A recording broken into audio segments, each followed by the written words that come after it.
Romanos capítulo 9, eu quero convidá-los à leitura e posterior exame do texto do verso 19 a 29.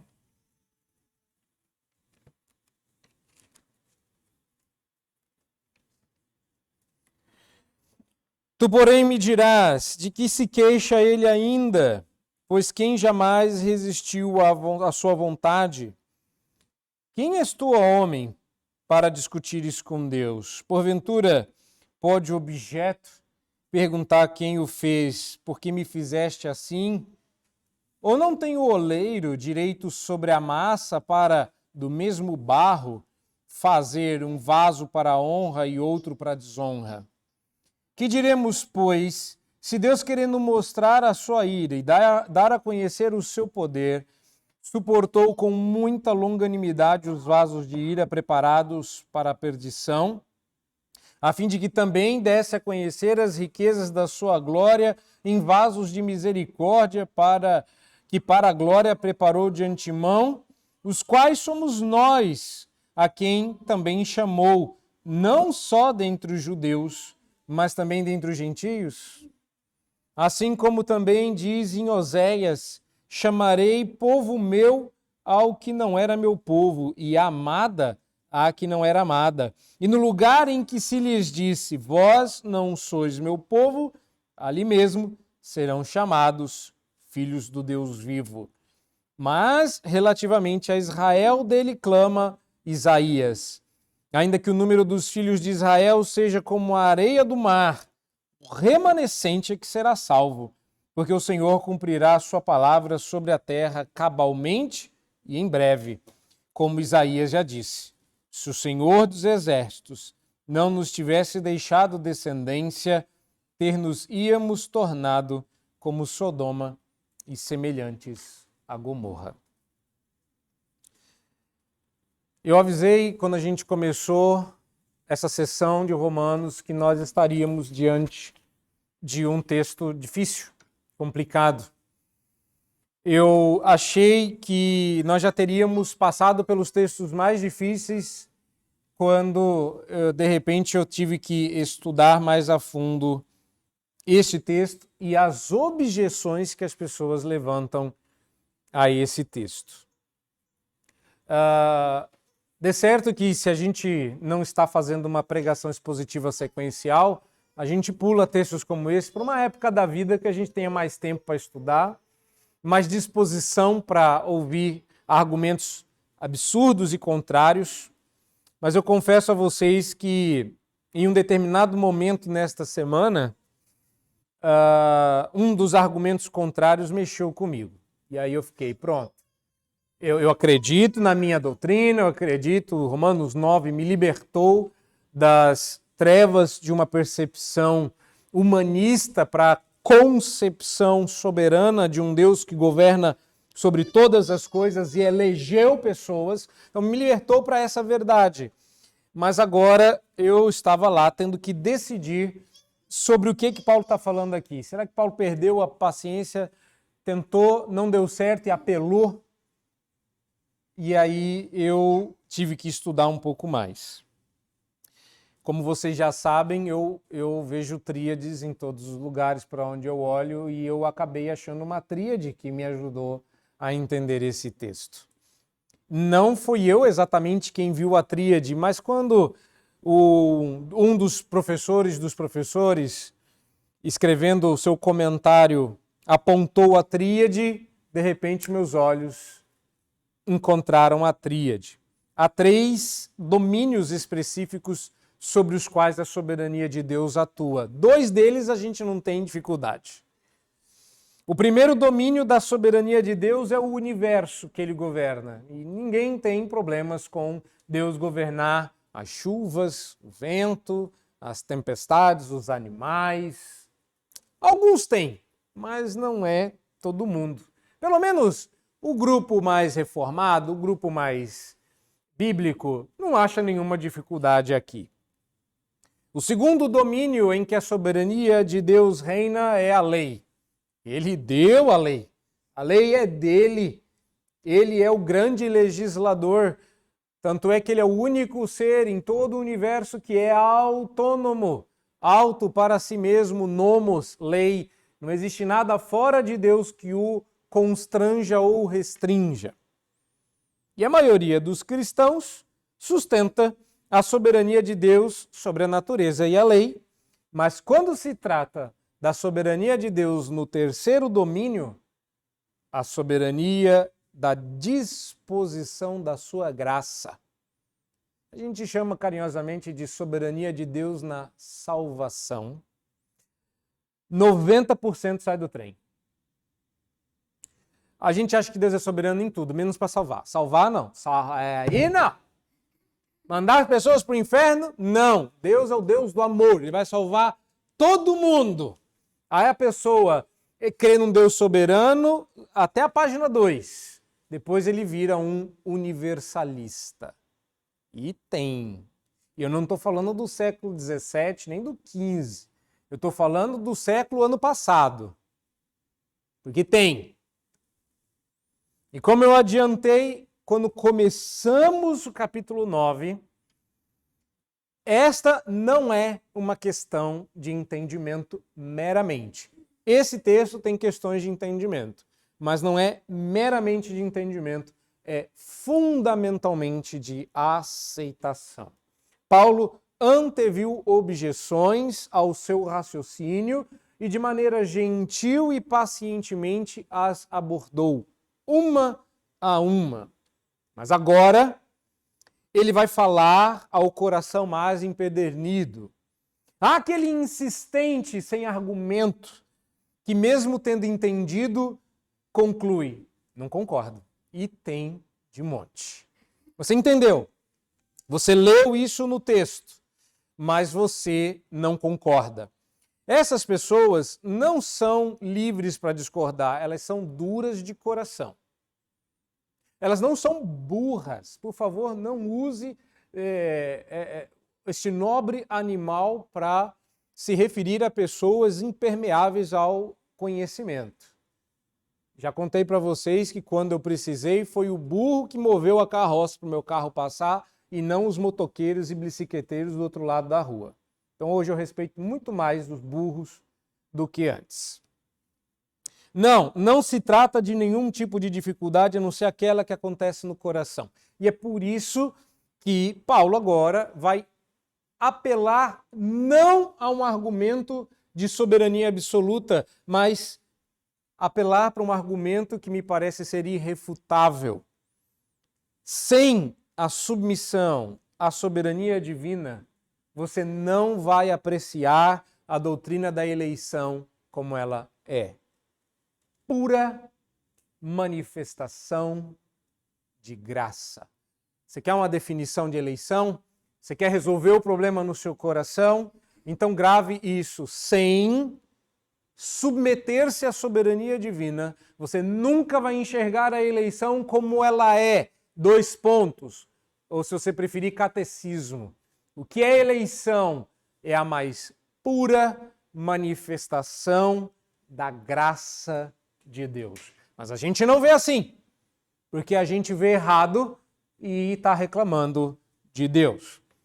Como já faz um tempo que a gente não vê esse texto, me permita fazer um retrospecto do que vimos lá do começo, para você entender que nós estamos chegando perto do ápice, do cume deste monte.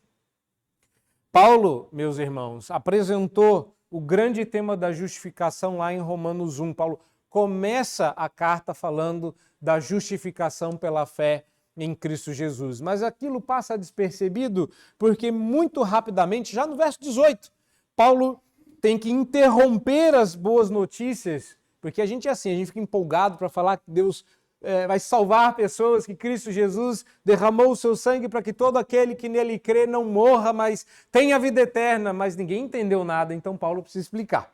Calma lá. Então, para isso fazer algum sentido, deixa eu explicar para vocês que a ira de Deus se revela do céu contra toda impiedade e perversão dos homens que trocaram a verdade de Deus em mentira, adorando e servindo a criatura no lugar do Criador. E essa ira, ela é sobre a impiedade e a injustiça dos homens. Porque Deus tornou o conhecimento de si mesmo tão claro por meio das obras criadas, por meio das obras da natureza, que nós nos tornamos indesculpáveis. E nós vimos que isso já tinha resolvido o problema do índio no meio do mato, que é sempre ele que é lançado para discussão quando a gente fala de eleição. Se você mora no planeta Terra, eu vou dar uma colher de chá para quem mora fora do planeta Terra, tá bom? Então, quem mora no planeta Terra, estou dando uma colher de chá, percebam a ironia. Tem gente que não gosta muito da ironia, mas é só para vocês entenderem a lógica do argumento.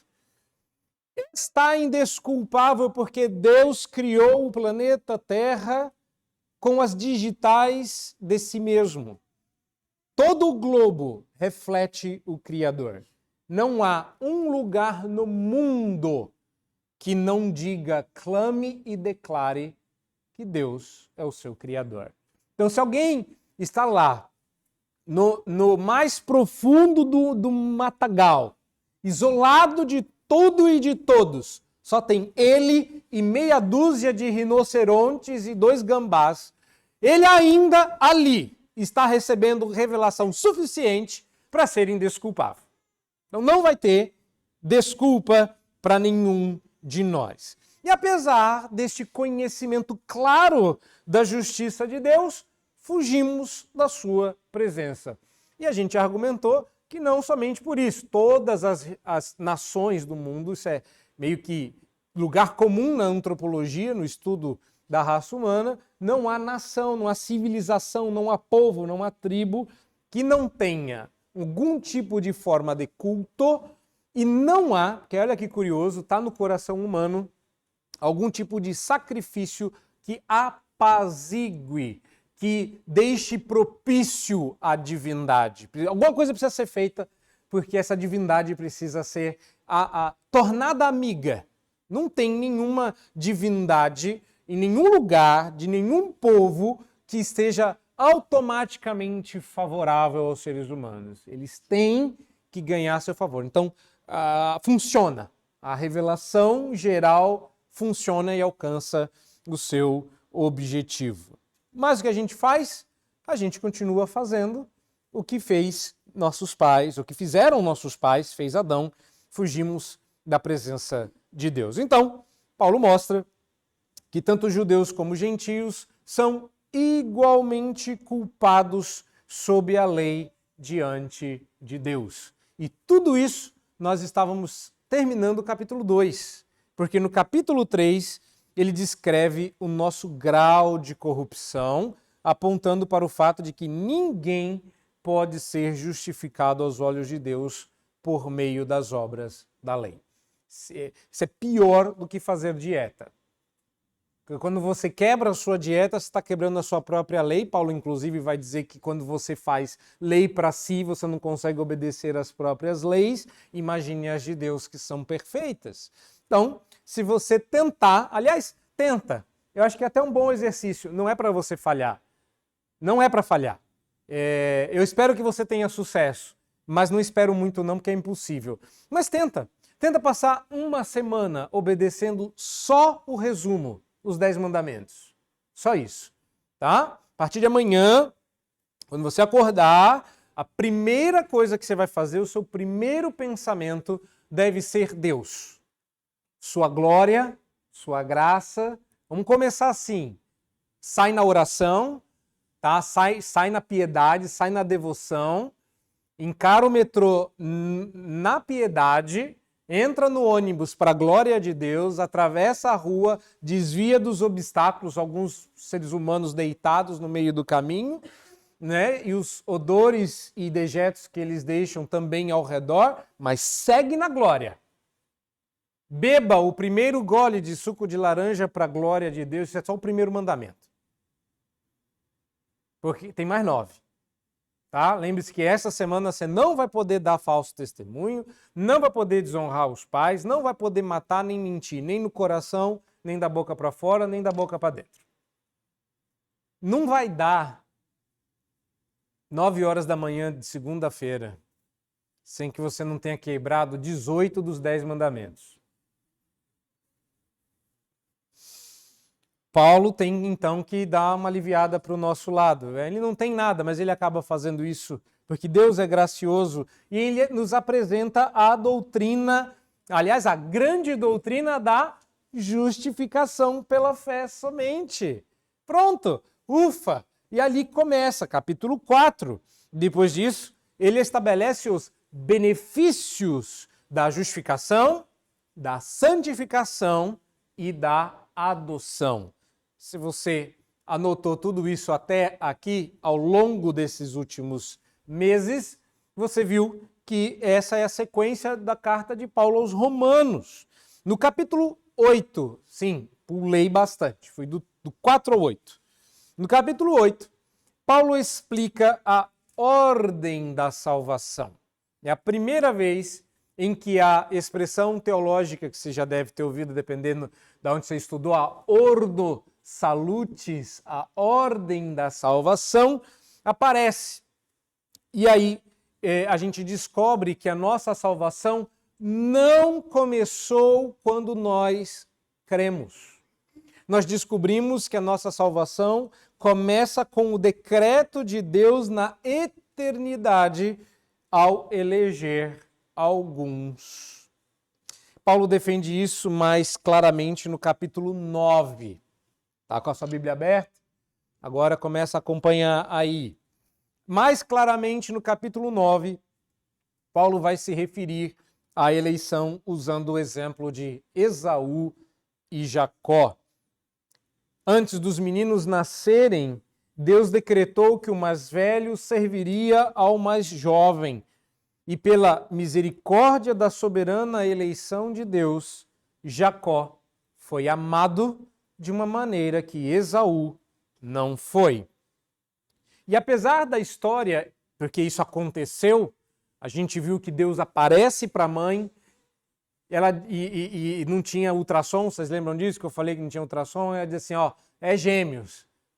E assim, vai sair um primeiro, vai sair o outro depois, mas eu vou inverter durante a vida. O mais novo vai ser senhor do mais velho, não como normalmente é. Depois nós temos acesso em Gênesis à história dos dois. E a gente percebe que aquilo que foi dito à mãe de fato aconteceu. Agora, apesar de tudo e da história de fato ilustrar a questão, ela incomoda. Porque aquele negócio de não eram gêmeos nascidos, não é? E essa conclusão não só poderia causar, mas de fato tem causado esse incômodo. E aqui começa a preparação para o que você vai ouvir hoje de maneira mais focada. Por que incomoda? Me permita o alerta, mas incomoda porque das duas uma.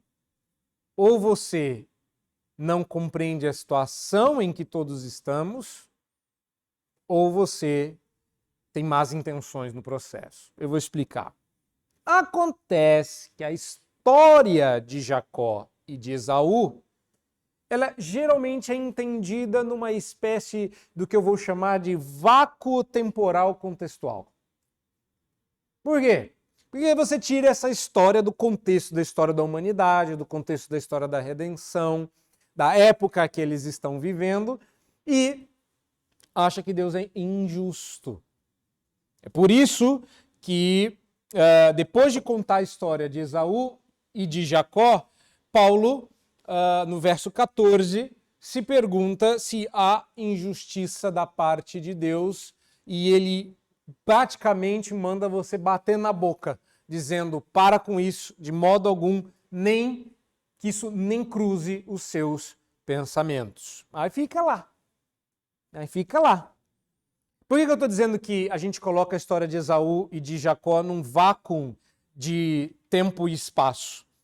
Porque a alegação de injustiça quanto à eleição, visto que os gêmeos não eram nascidos, nem haviam feito nada para inclinar Deus nem para um lado nem para o outro, reparem, não é uma demonstração de neutralidade ou de inocência da parte deles. Aí é que está o erro. Você queria saber onde está o erro? Aí. São os detalhes que fazem a diferença. Nenhum dos dois tinham feito nem bem nem mal, então estava neutro. E Deus escolheu um e... não! Está errado, para! Não é nada disso.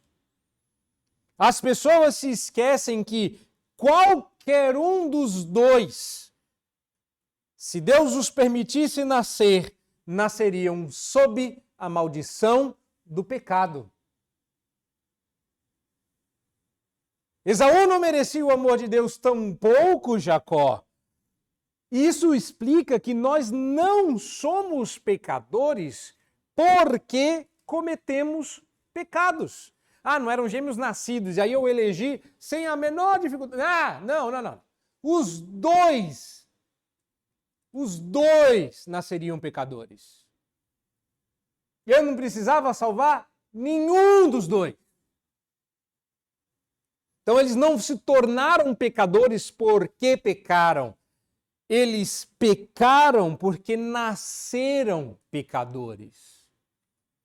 Então, Deus decide, na distribuição soberana de sua graça, terceiro reino do reinado soberano de Deus, salvar um e não outro.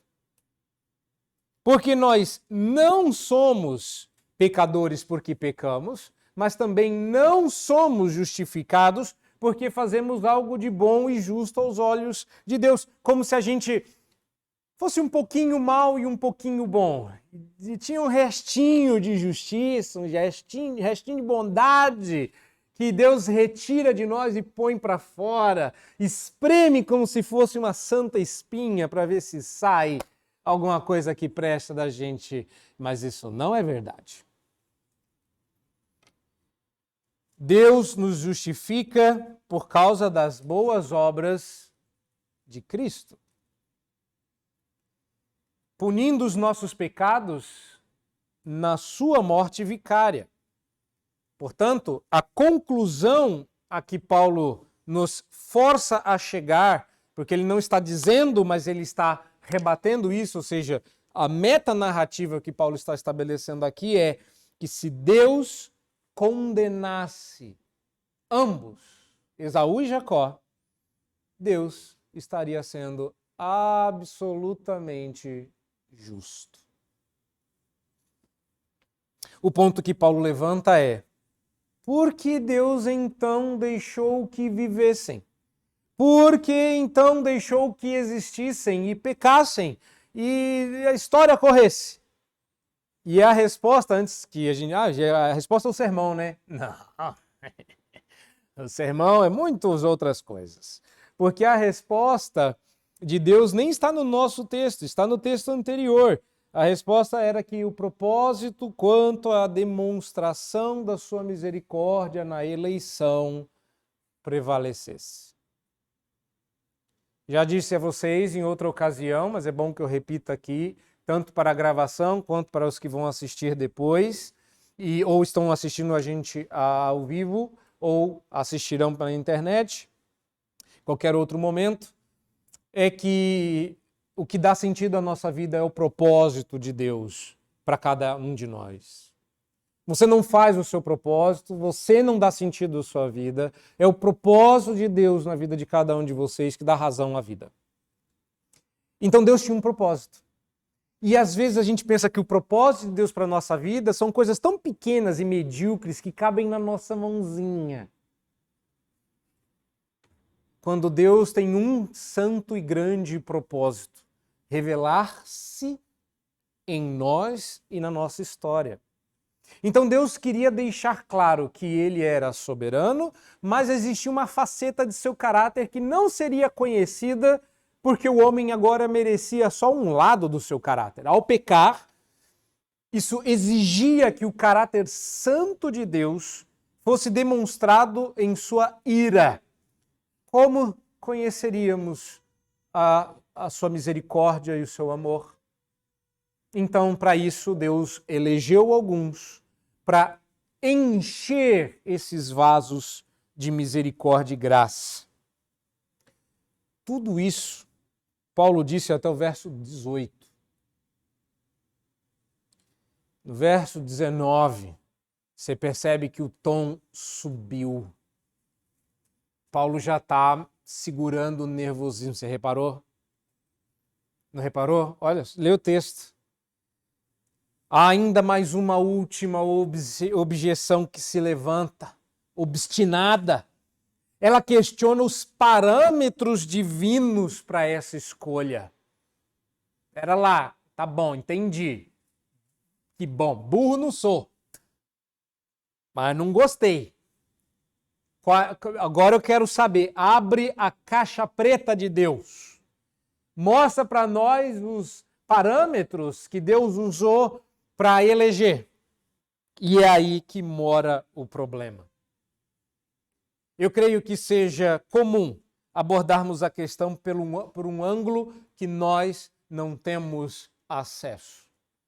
E apesar de muitos autores pegar este texto e querer brincar de infralapsarianismo e supralapsarianismo, porque se você já entendeu o que eu falei, você já andou entrando em discussões inúteis na teologia, mas,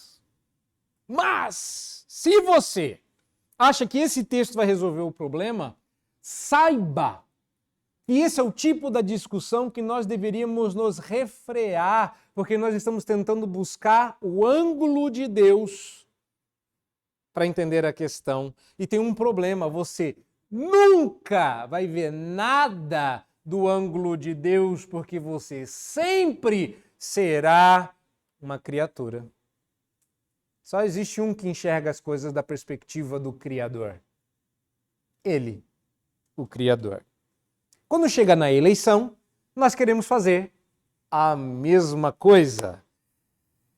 E aí, eu chamo a sua atenção para que você veja que nós não devemos julgar a priori a eleição eterna de Deus. Isto é, a partir do conselho oculto de Deus. É como se a gente pegasse Deuteronômio 29 e dissesse, discordo. As coisas reveladas são para nós e para os nossos filhos, mas as ocultas pertencem a Deus. Discordo. Quero saber. Eu gostaria de saber o que está oculto em Deus. Eu quero saber. Revela para nós. E a gente esquece que essa curiosidade humana sempre esteve na história. Moisés não pediu para ver o rosto de Deus e ele falou assim, rapaz, você não pode ver isso não. E ele ficou sem ver. Se eu deixar você ver só minhas costas, só os deltoides, você já fica com o rosto pegando fogo. Não dá conta de ver, não. Deus não deixou ele ver. Não deixou ele ver. Mas nós podemos entender a eleição a posteriori, ou seja, a partir dos seus efeitos em nós. A saber, o chamado, a fé, a justificação, o novo nascimento, os benefícios de Cristo revelados no Evangelho. Da perspectiva nossa, nós conseguimos conhecer a eleição, mas a gente quer conhecer a eleição da perspectiva divina. E a resposta que Paulo vai dizer é: tu não tens acesso. Portanto, discutir com Deus, Paulo começa dizendo aí, é perder na largada.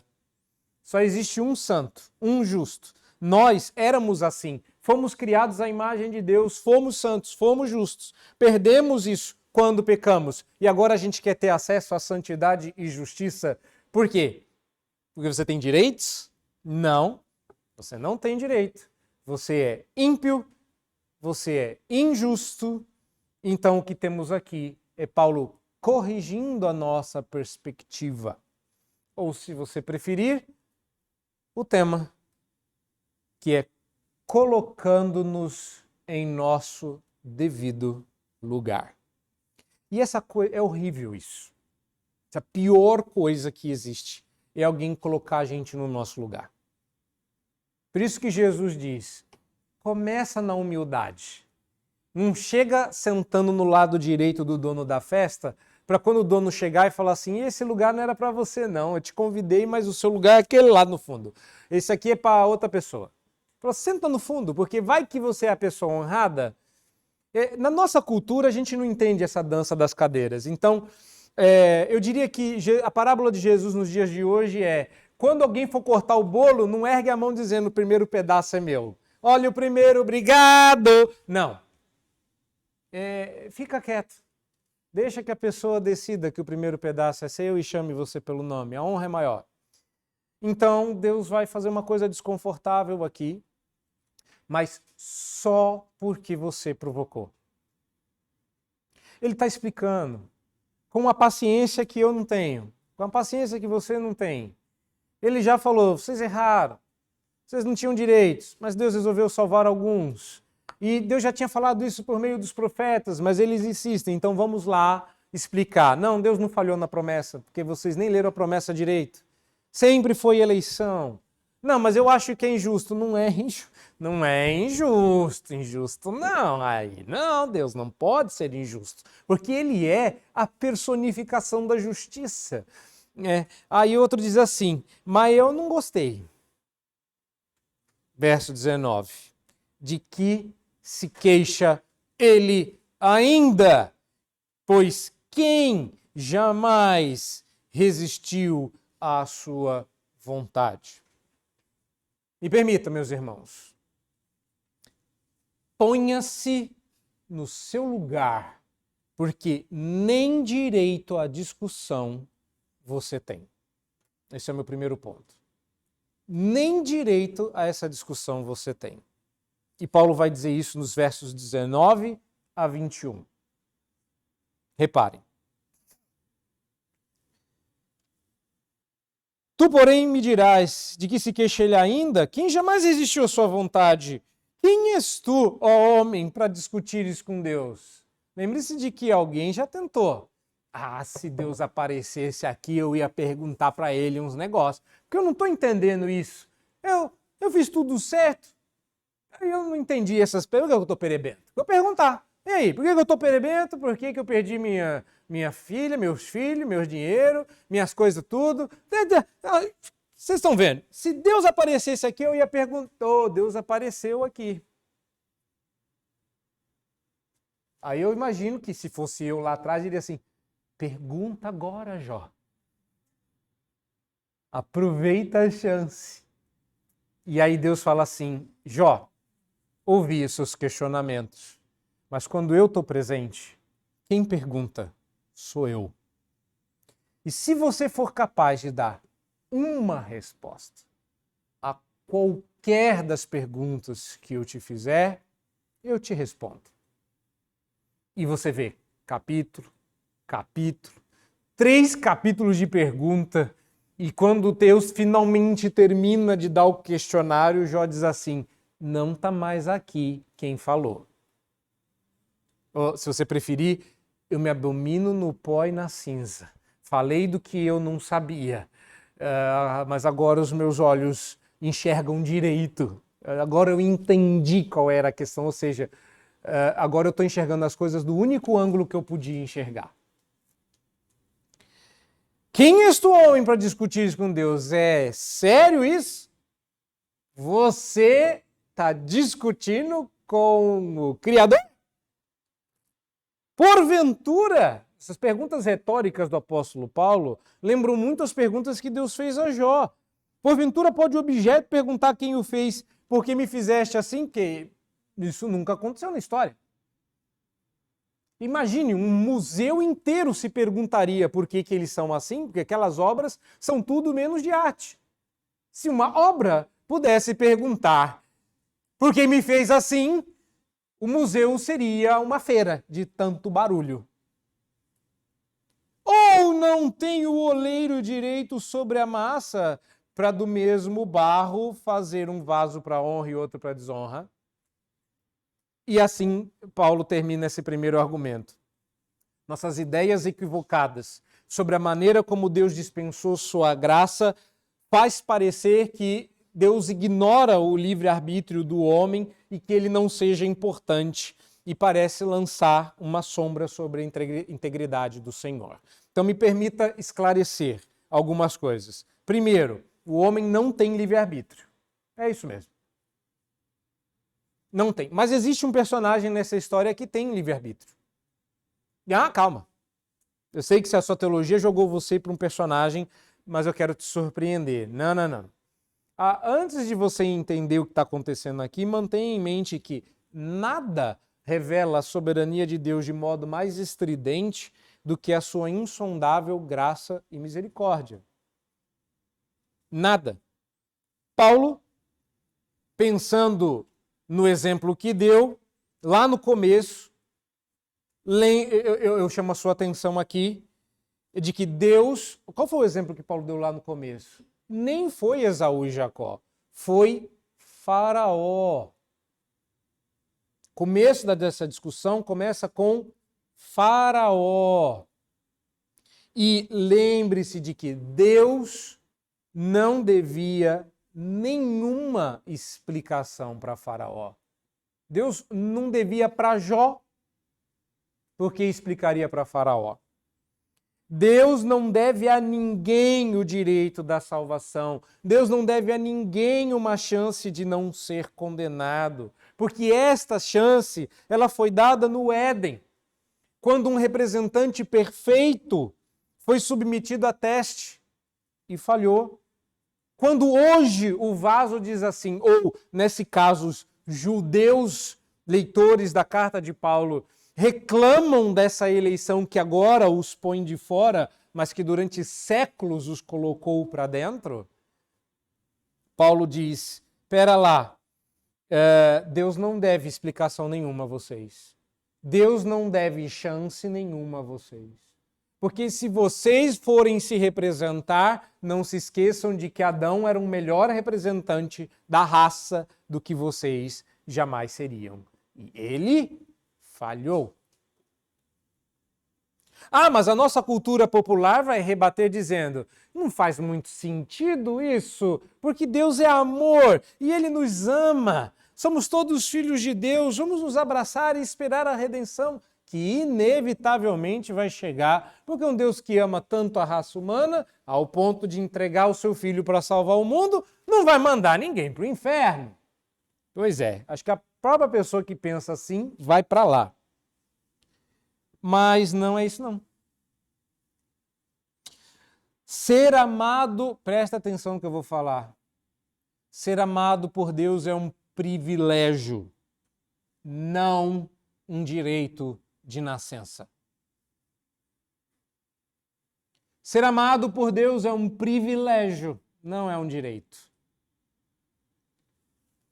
Eu acho que hoje as pessoas estão mais aliviadas de eu não ser mais o capelão.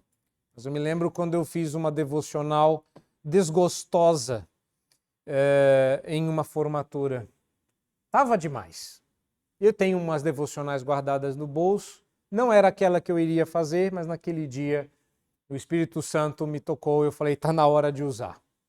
E eu falei que sucesso não é direito. A gente é ensinado desde pequeno a achar que o mundo vai nos dar tudo o que a gente precisa e que o sucesso é um direito do jovem burguês bem educado e não é verdade. O sucesso é resultado de muito trabalho, trabalho para o qual muitos de vocês não foram talhados para fazer. Eu disse isso a eles e estou dizendo isso a vocês, a cada um de vocês, porque eu também quero acordar rico sem ter feito nada. Eu também quero acordar magro sem ter feito nada para isso. Eu também quero ser amado sem ter feito nada para merecer isso. Porque eu sou daquela igreja de um dinossauro rosa, pequenininho, chamado Baby. Eu sou daquela igreja cujo moto é: você tem que me amar. Eu ouvi um amém, um aleluia, porque todos nós fazemos parte dessa igreja maldita. Deus nos tirou de lá. Deus nos tirou de lá. Ele disse, eu vou te amar porque você não merece. Mas tem um vaso ou outro que diz assim, não gostei. Não gostei. Aí Paulo diz assim, por que você não gostou? Você não tinha direito nem à existência. Nada em nós faria com que ele te desejasse. Nada do que nós podemos fazer mudaria isso. Nem mesmo subir numa árvore para chamar a atenção dele para nós. Nada do que você faça vai mudar qualquer coisa. Só para pior. Não se esqueça de que a ideia de que a nossa vontade não está escravizada pelo pecado é antibíblica. Você, por natureza, não quer Deus. A nossa salvação, portanto, se baseia sim em livre-arbítrio, no livre-arbítrio de Deus, que decidiu livremente nos salvar. E a figura do barro e do oleiro não significa que o vaso não tenha feito nada, que o ímpio não tenha feito nada. Eu chamo a sua atenção para o detalhe que faz toda a diferença. Está aí no verso 21. Deus não pegou de um barro perfeito, santo e maravilhoso e fez dois vasos e escolheu um para desgraça e outro para graça. Ele diz assim, ou não tem o oleiro o direito sobre a massa para do mesmo barro. Do mesmo barro. O barro de Jacó não era melhor que o barro de Esaú, nem vice-versa. Da massa de pecadores, Deus escolheu os seus. A figura se aplica ao fato de que a massa da raça humana, Deus salva alguns e deixa os outros seguir o curso, condenando-os por isso. Então Paulo diz assim, ponha-se no seu lugar, porque você nem direito a essa discussão tem. Segunda liçãozinha que Paulo nos dá aqui é, ponha-se no seu lugar, sua salvação se deve a uma decisão divina, não sua. Não foi você que escolheu Deus. Não foi você que disse eu quero. Não foi você que aceitou a Cristo. A decisão para te salvar não foi sua, porque você nasceu morto. Você não nasceu com um pouquinho de vida que tinha um último desejo e Deus resolveu aceitar. Eu acredito que, também de maneira colateral, o que Paulo acaba ensinando aqui corrige um erro comum, que é um ponto de vista conhecido como predestinação simétrica.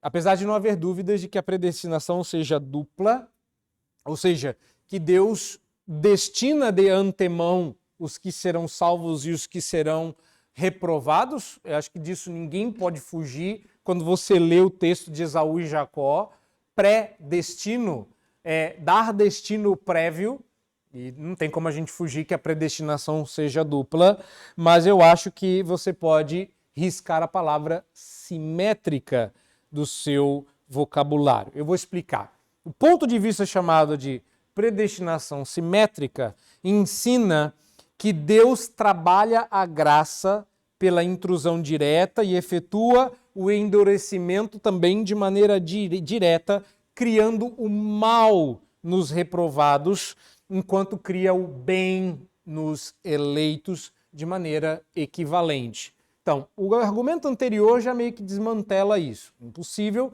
porque ninguém nasce neutro.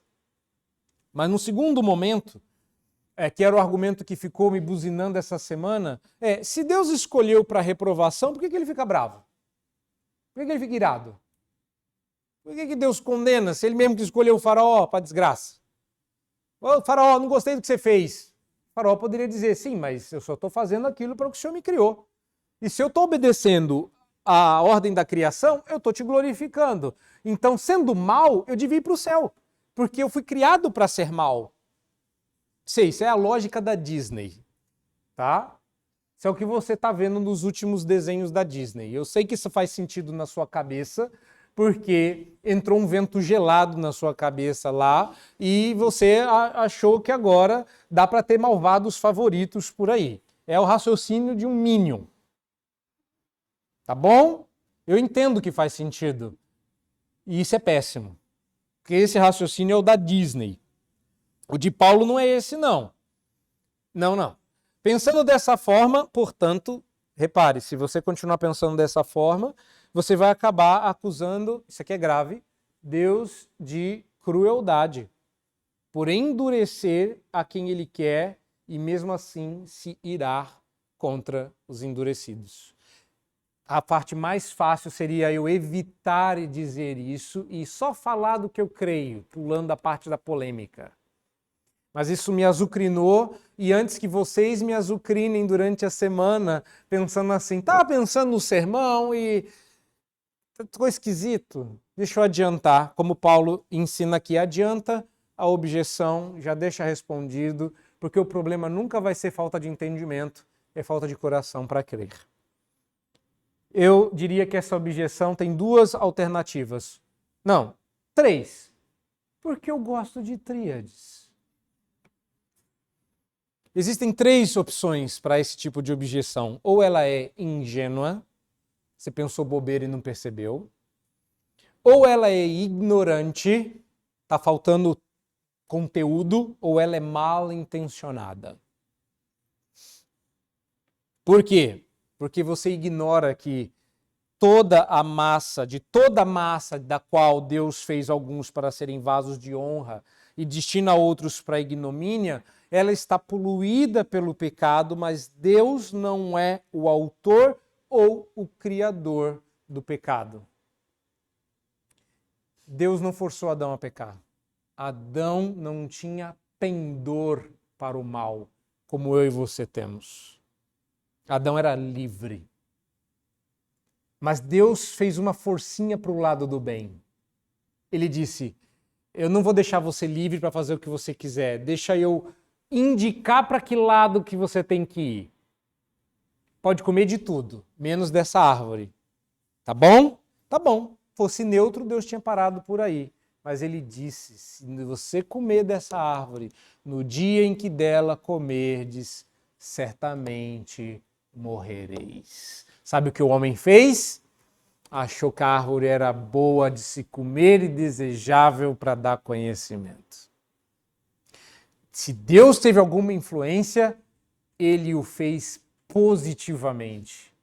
Então não me venha dizer que agora Deus está sendo injusto. Deus foi absolutamente justo e bom. Portanto, ou você está ingênuo, duvido, ou você é ignorante, provável, ou você é mal intencionado, possível. Deus não é o autor do pecado. Deus não tem como propósito forçar alguém a pecar para em seguida puni-la pelos seus pecados. Não, Deus não cria pessoas más e então as pune pela sua maldade, e não é isso que Romanos 9 está ensinando. Deus criou a humanidade boa, nós nos desviamos, a uma se perdemos, nós não gostamos de Deus e das coisas divinas, e Deus ainda assim elege uns para a sua glória e virtude. Mas repare o detalhe no texto. Verso 22. Qual é o detalhe? É que Deus, agora que todo mundo se perdeu, desejando, como eu argumentei anteriormente, manifestar a sua graça e misericórdia, repare no detalhe, teve que suportar com muita longanimidade os vasos de ira. Está lá no verso 21, 22 ou não está? Não foi assim tão simples. Deus teve que aguentar o peso da existência dos vasos de ira.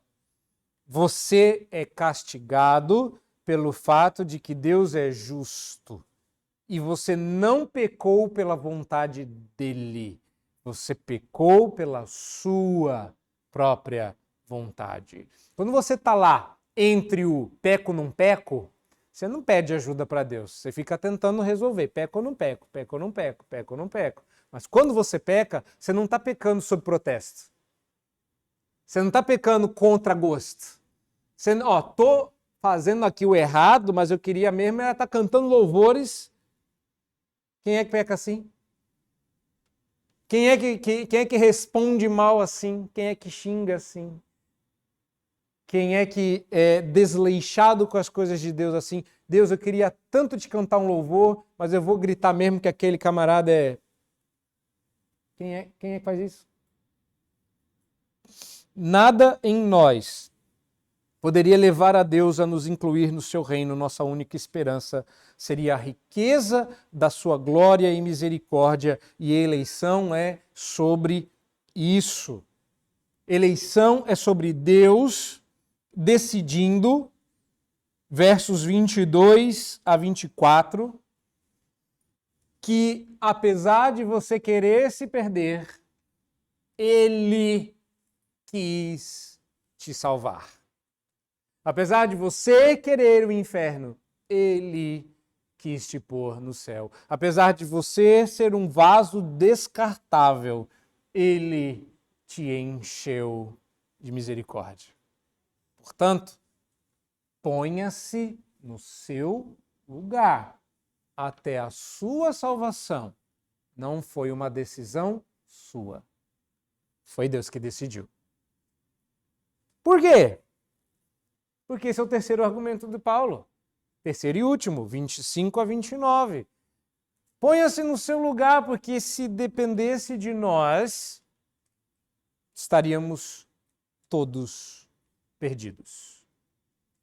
Se Deus fosse arminiano e ele perguntasse para as pessoas se elas querem ser salvas, você sabe qual seria a resposta?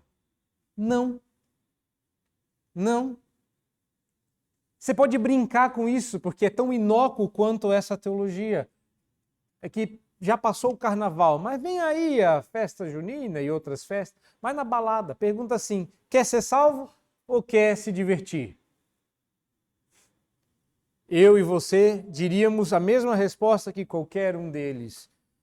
Ser salvo é passar a vida inteira sem se divertir para ter só diversão depois da glória? Não, prefiro me divertir agora. Que é a escolha da batata frita. Quer comer o chuchu agora para comer batata frita o resto da eternidade sem engordar? Claro que não, quero a batata frita agora. Quem sabe o chuchu depois, já transformado em batata. Percebe? Ponha-se no seu lugar, o Deus da história não é você, não. Eu por mim, fosse eu, Deus, eu não tinha criado o chuchu. Mas se fosse para criar, eu transformava o chuchu em uma variedade de batata que já vinha frita da terra. Percebeu como eu sou tolo? Toda vez que a gente tenta fazer esse tipo de coisa, sabe o que a gente está fazendo? Se colocando no lugar errado. Você não viu a heresia que eu acabei de dizer? Se eu fosse. Ponha-se no seu lugar. Porque se dependesse de você, você estaria perdido. Se dependesse da gente, todos estaríamos perdidos. 25 a 29 são 3 profecias.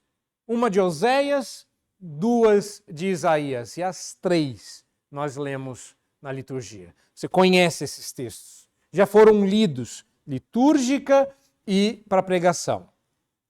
Está aí.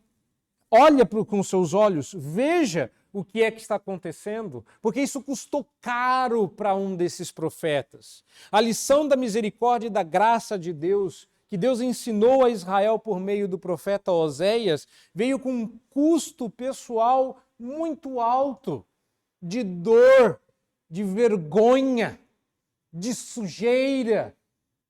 Ele teve que pegar a sua filha.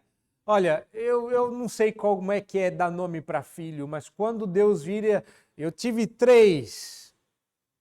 Eu me lembro a primeira vez, eu tenho que me conter para não me emocionar, mas eu me lembro como eu peguei pela primeira vez um bebê na vida. Eu sabia o nome dele porque eu ia pôr o nome do bebê. O primeiro bebê que eu peguei na vida chamava-se Alana. E eu não conseguia parar de olhar para aquela coisa linda, maravilhosa, espetacular. Eu sei, todo pai pensa isso do próprio filho. É que no meu caso era verdade.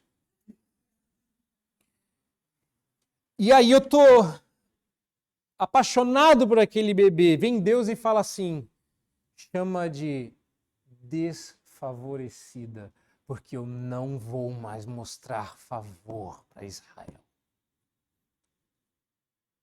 Eu chamei a minha filha de linda, que é o significado de Alana, porque essa era a minha escolha. Já pensou se Deus quisesse dar uma lição para o meu povo, me usando como seu profeta? Nasce outro bebê. E eu acho o nome tão bonito, né? Como um ocidental, eu ouço a expressão Lo-Ami e falo, nome bonito, Lo-Ami. Lo-Ami significa não meu povo. É assim que você vai chamar o seu caçula, a rapinha do tacho, o mais novinho, o bebê que alegra a casa. E eu que tenho uma rapinha do tacho, falei assim, não, eu quero dar um nome, não pode, não pode. Isso custou caro, fora o fato dele já ter casado com uma prostituta, dela ter sido infiel, custou caro para Oséias a lição que você vai aprender agora. Muito caro. Ele casou com uma infiel que o trai descaradamente, mas Deus ordena a ele que, ao invés de legitimamente se separe dela, ele diz, toma ela de novo por esposa. Recebe de volta. Oséias está lá. Olha, eu já não entendi da primeira vez. Eu não entendi a vida ruim que eu tive. Mas receber ela de novo não faz sentido. Por que o Senhor está me fazendo receber esta criatura que eu quero para trás do pescoço? Ele fala, porque agora você entende o que passa dentro de mim, pois eu receberei Israel de novo. Ela representava o povo de Israel e sua infidelidade para com Deus, e o seu marido representava a Deus e seu amor insistente, persistente, perdoador. Israel se esquecia, e aqui Paulo traz a lume, traz de volta essas profecias, que mesmo dentre o povo, ao longo de toda a sua história, a eleição era o grande fio condutor da redenção. Sempre foi. Olha o verso 27 e veja se isso não está cristalinamente claro. Até dentre os números da areia, como da praia, de tantos filhos que Israel teria, quem vai ser salvo é o eleito, é o remanescente fiel. Israel esqueceu que a história deles dizia isso. Enquanto a rejeição obstinada do povo de Deus só fazia render-lhe justa condenação. De todos aqueles que se perderam voluntariamente, Deus escolheu alguns para si. E não se envergonhe disso, porque quando Paulo fala deles, dos eleitos, ele se inclui sem vergonha, verso 24, os quais somos nós, a quem ele chamou não só dentre os judeus, mas também dentre os gentios. Não tenha vergonha de ser um eleito. Porque se você tiver vergonha de ser um eleito, você é um sem vergonha. Só existem dois tipos de pessoas. Agora lembre-se de que a história sempre foi assim. De todos aqueles, eu vou voltar lá para Faraó, que essa história começa com Faraó. E de todos aqueles que Deus resgatou da opressão de Faraó no Egito, libertando-os com mão poderosa, humilhando todos os deuses do Egito para terminar da mesma forma que todas as três profecias terminam. Só há um Deus. Deus libertou aquele povo, os autorizou a entrar na terra prometida. De toda a multidão dos que saíram, da massa que sai do Egito, que viu tudo o que você só leu, 2 entraram. E você ainda não acredita em eleição? Paulo nos alerta, a maioria não entra. E esse é um grande alerta para a igreja do século XXI. Porque esse ter sido circuncidado num ritual eclesiástico não fora suficiente para que alguém alcançasse o reino de Deus, ainda que a circuncisão fosse necessária. O mesmo tem que se aplicar à comunidade cristã, tornar-se membro de uma igreja, receber o batismo, não é garantia de redenção. A única coisa que garante a sua redenção é o sangue de Cristo e a sua ressurreição após seu sacrifício. Somente aqueles que nele creem têm a vida eterna. Mas o verso 29, a última profecia de Isaías, ela traz um elemento que esmaga o nosso orgulho com uma sutileza, mas ao mesmo tempo com uma força muito terrível. A questão que se impõe aqui é: ninguém pode alegar direito a dó e compaixão, porque é a restrição divina. Não sei se vocês conhecem essa doutrina, a doutrina da restrição divina. É essa restrição divina responsável por você não ser o monstro em potencial que você é. E o problema é que você não se enxerga assim, você se enxerga melhor. Quando você olha para os grandes monstros genocidas, malvados da história, assassinos em série, e você vê as monstruosidades que eles fazem, você é como eu, que desce para o templo e diz: graças te dou, Senhor, porque eu não sou como este pecador. Mas é a restrição divina que te impede de ser o monstro em potencial que todos nós somos. Lembre-se, olha para o verso 29 e lembre-se de que você achou ruim a sua história? Você achou ruim as dores pelas quais você passou? Lembre-se de que você poderia ter cometido ainda mais pecados. E os pecados que você cometeu poderiam ter sido ainda mais cruéis. Ninguém foi tão pecador quanto teoricamente poderia ser.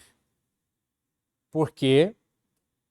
Não porque você tem um restinho de justiça, já falamos sobre isso, mas porque o poder restritivo de Deus é o freio que mantém tudo sob controle. E tem gente que ainda não acredita em graça comum. É graça. Tem outra explicação. A conclusão com a qual Paulo fecha essa sessão é um indicativo de que o que nós temos argumentado até aqui faz sentido. O exemplo de Sodoma e Gomorra ilustra o ponto que chegamos quando nós esquecemos que, se deixados por nós mesmos, sem a restrição divina, a gente transforma a melhor das cidades em Sodoma e Gomorra. E tem sido a graça de Deus, ao nos restringir em nossa maldade, que nos tem impedido de alcançar a marca de Sodoma e os terrores de Gomorra. E como eu alertei no começo, isso não significa que Deus restringe a todos sempre. Sodoma e Gomorra existiram. Mas depois dela veio o Egito. E depois dela veio a Síria. E depois dela veio a Babilônia. E eu acho que depois dela ainda tem a gente. No século XXI. Ande pelas ruas e você vai ver Sodoma e Gomorra desfilando como se fosse um bloco de carnaval. Aliás, a metáfora cabe bem. Não fosse a eleição que separa o remanescente fiel, não sobraria ninguém mesmo.